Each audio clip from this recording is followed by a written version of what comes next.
Training like you did before having kids isn't making you better. It's the reason you're not progressing.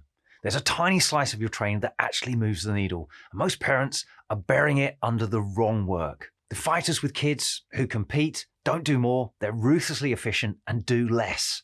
In this video, I'll show you what the critical training really is and how to compete, even working full-time, with kids under 3 by adding micro sessions that target Muay Thai skill development. This approach took me all the way to the Amateur World Championships in Bangkok. My son was 3, my daughter was 2, and I was working full-time as a design engineer. It works, and crucially, it's worked over the last 12 years for my online fighters too. Here's the problem. You're comparing yourself to your pre-kid self, or to single fighters with far more freedom, or those without a family. But that's the wrong comparison. The training model that worked when you were 23 doesn't work when you're 33 with a 2-year-old and a full-time job. Sleep, your recovery bedrock, is compromised, while your family commitments have scaled considerably. Little people are very demanding. You're under-recovered and over-committed. Different life demands require a different training model. Strip back to the highest leverage training minutes possible. Find the critical 5% of your training that actually moves the needle and protect that floor at all costs. And what most people miss is that classes give you exposure to new techniques, coaching, and live testing, but the skill that survives under pressure in a fight gets installed between classes, in brief targeted sessions at home. That's the missing layer. It's where the 5% lives. Here's the model. 3 levels of training. Level 1, anchor sessions. These are your non-negotiables, the critical 5%. 2 Muay Thai classes per week, 2 strength sessions, 1 conditioning session. If these all happen, your week is a win. You've protected your floor. Level 2, micro sessions, 10 to 20 minutes when life allows. Bag rounds, shadow boxing, mobility, extra cardio conditioning. These are opportunist. They're not scheduled, they're not required. They fit in the gaps and they're where you build from. Level 3, bonus sessions. Anything extra is a bonus, not a failure if missed. Your goal isn't perfection, it's protecting the floor. Here's why this specific combination works. Skill sessions give you discovery and live validation. You learn new techniques. You test them under pressure. Skill sessions remain the priority. Strength sessions preserve what matters most for a fighter: power, muscle, injury resilience, confidence. Missed strength sessions don't just cost you muscle. They cost you the ability to take a punch and to give one back. Conditioning sessions keep your engine alive. Without them, your pace falls apart in round 3. One important rule. Strength sessions can't be performed on consecutive days. You need at least 48 hours between full body resistance sessions. That's non-negotiable. It's where the adaptation actually happens. Classes are your discovery and validation environment, but motor pattern research shows that skills don't become reliable through exposure alone. They become reliable through distributed repetition, hundreds of consistent focused reps spread across time, compounded and consolidated in your sleep. Your classes give you the discovery. Your micro sessions give you the installation, skills that show up. That's the difference between training that merely accumulates and training that compounds. You're shooting at the critical 5%, not the remaining 95%. Daan trained twice a week at his gym in the Netherlands and did the rest at home. In 12 weeks, he increased his Cooper run distance by 11%, improved Wingate test results, and reported noticeable improvements in speed and fluidity on the bag. Jonathan came to the program with an ACL reconstruction, an 8-month-old teething child, and unfinished business. 6 months later, he won the New South Wales State Championship. Both of them protected their 5% floor. Both of them built something that held up under pressure. Train in the window that life is least likely to steal. Early mornings are for reliability, strength work, conditioning, bag rounds, fewer interruptions. You can focus on quality. For most parents, 2 or 3 early sessions per week works well, not daily, selectively, and keep them for strength, aerobic conditioning, and maybe drilling skills, not emotionally demanding sessions. Evenings are for classes where you need coaching, feedback, and live pressure. This is the one you need to negotiate with your partner so they can take care of the kids. Late nights are for recovery, not intensity. If you find training harder later on disrupts sleep, save those hours for technique work, mobility, or light flow. Here's the template, but first an important rule. Don't be rigid on which day each session happens. Your priority is to check off the number of anchor sessions each week. Make that your streak.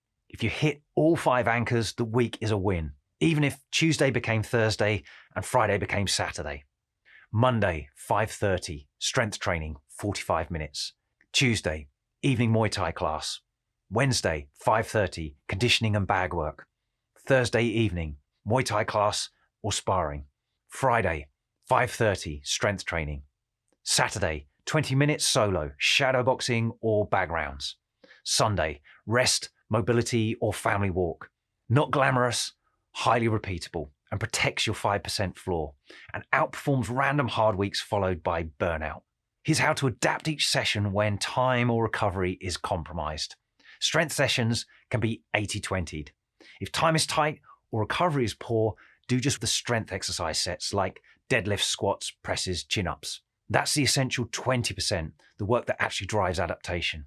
If you've a little more time, add one high-intensity set of the speed exercises like plyos and med ball throws, and power exercises like loaded jumps or kettlebell swings. If you have less time, just stick with the foundation strength work.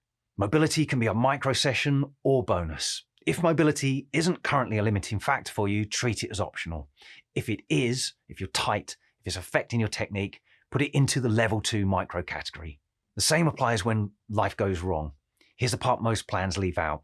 If sleep was terrible, cut volume by a third. Kids kept you up all night, walk and mobility instead. Work exploded, 10 to 15 minutes at home. Motivation low, start with a warm-up. Momentum will do the rest. Keep that anchor session streak alive. The system only works if it survives real life. That's why the floor exists, so there's always something to fall back to that still generates reliable progress. When sleep is consistently interrupted, and for parents with young children, that's the default. There are 2 tools that genuinely help. First, strategic naps. During the week, at lunchtime, I used to head out to my car, set an alarm for 30 to 40 minutes, and sleep.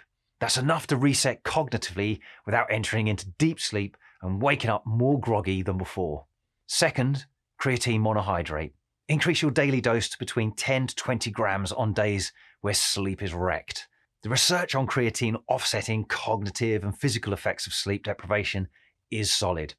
It wasn't something understood when I was fighting, but I do it now. These aren't magic, but they're the difference between running on empty and running on 6 out of 10.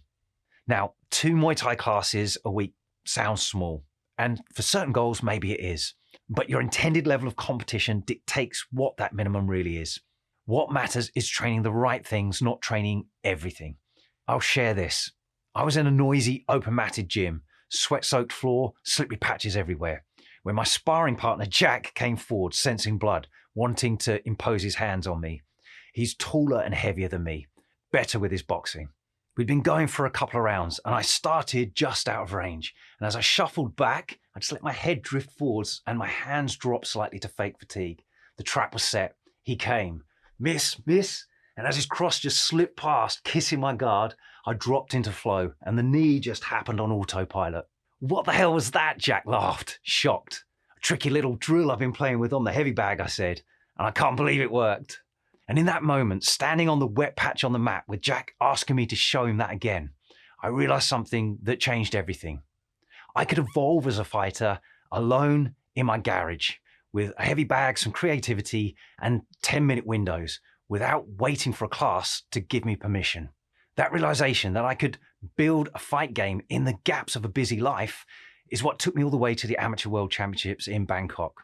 My son was 3, my daughter was 2. And I was working full time. I didn't have a perfect camp. I had a system that worked when life didn't. And here's the thing. It is possible, even working full time with kids under 3, to compete. You just need to add more micro sessions that target Muay Thai skill development specifically. More on that in a moment. So you can still compete, but just not in permanent fight camp mode. Build your base year round, then run focused 8 to 12 week camps when family timing allows. Use your support wisely. Protect your relationships. This matters as much as the training. You may feel like you're behind right now, but many people quit completely during this phase. If you stay consistent, even imperfectly, in 2 years, you'll be fitter, sharper, and more dangerous than those who gave up. This season is temporary. Stay in the game. And that discipline you build now will turn you into a monster when you find your constraints are lifted. If If you want to uncover your limiting factors and get training to plug those gaps, take the free Muay Thai Performance Scorecard. Check the link below. And if you're thinking, okay, but will micro sessions actually build real fight skills? Watch this next. I'll show you the motor learning research behind why short, distributed, focused reps install skills that hold up under pressure. That's where the real leverage is if you're competing or sparring regularly.